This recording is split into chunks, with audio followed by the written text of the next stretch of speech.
নমস্কার বন্ধুরা, জাদু করাই রান্নার চ্যানেলে আপনাদের স্বাগত জানাই। 22টা গাছ থেকে পায়রা পাকা বেল নিয়ে আসছে। আজকে আমি বেলের শরবত বানাবো। এরকম 2টা পাকা বেল নিলাম। পাকা বেলটাকে ভেঙে নিই।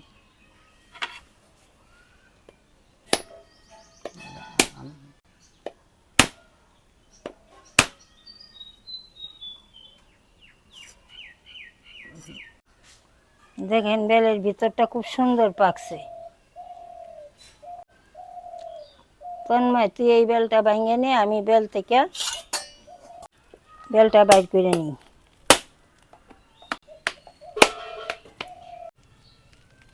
চামচ দিয়ে এইভাবে ভিতর থেকে বেলের শ্বাসটাকে বাইর করে নিব।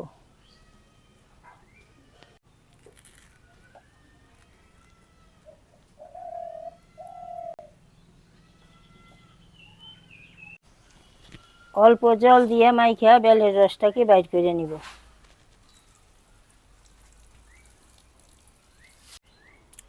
এইভাবে মাইখা ছাঁকনির সাহায্যে বেলের রসটাকে বাইর করে নিতে হবে। মাখাটা বেশি ঘন হয়ে গেছে, আর অল্প জল দিয়ে নিই। এখন একটা আটা চাকনি দিয়া বেলের সবটা রসকে ছেঁকে নিই।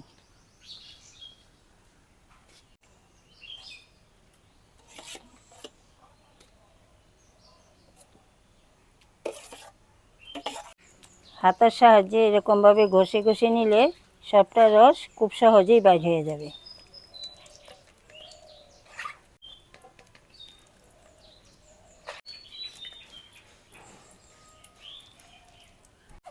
হাতাতে ঘষে ঘষে সবটা বেল বের করে নিলাম, আর বিচিটা ফেলাই দিলাম। দেখেন বেলের রসটা কত সুন্দর, দানা দানা নাই। দানা দানা থাকলে শরবত খাইতে ভালো লাগে না। আমি এখন বেল দিয়ে 2 রকম শরবত বানাবো, তাই বেলের রসটা আলাদা করে নিলাম।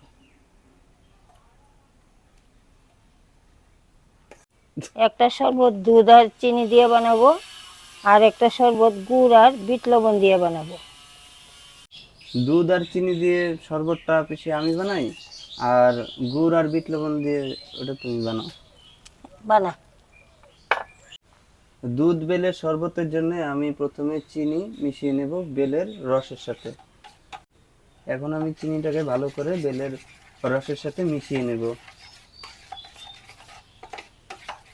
এটাকে ভালো করে মিশিয়ে নেব যাতে দানা দানা না থাকে। চিনি মেশানো হয়ে গেছে, এখন আমি 1 বাটি দুধ দিয়ে দেব।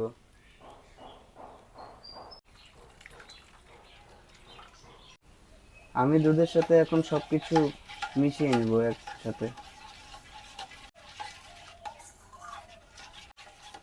22টার বেলের শরবতটা বানাইতে বানাইতে আমি গুড় আর বিট লবণ দিয়ে শরবতটা বানাই নিই।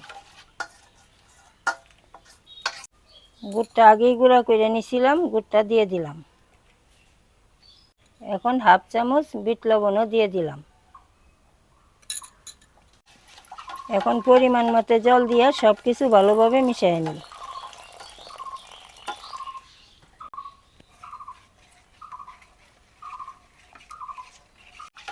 বেশি ঘন হয়ে গেছে, আর অল্প জল দিয়ে নিই। আমার শরবত বানানো হয়ে গেছে। এখন শরবতগুলা 2টা গ্লাসে ঢাইলা নিব।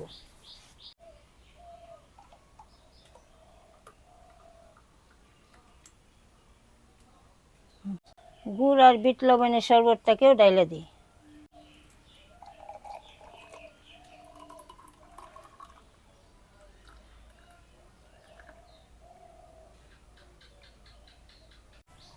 তন্ময়, বেলের শরবতগুলা খায়া দেখ কেমন হয়েছে। প্রথমে আমি দুধ আর বেলের শরবতটা খেয়ে দেখবো কেমন হয়েছে। খুব ভালো হয়েছে। আপনারাও বাড়িতে ট্রাই করবেন এভাবে, খুব ভালো লাগবে আশা করি। তো এবারে আমি গুড় আর বিট লবণের শরবতটা খেয়ে দেখব। গুড়, বিট লবণ আর বেলের,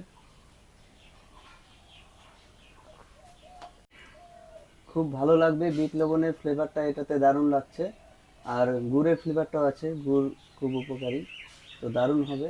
আপনারা দুটোই বাড়িতে ট্রাই করবেন, খুব ভালো লাগবে আশা করি।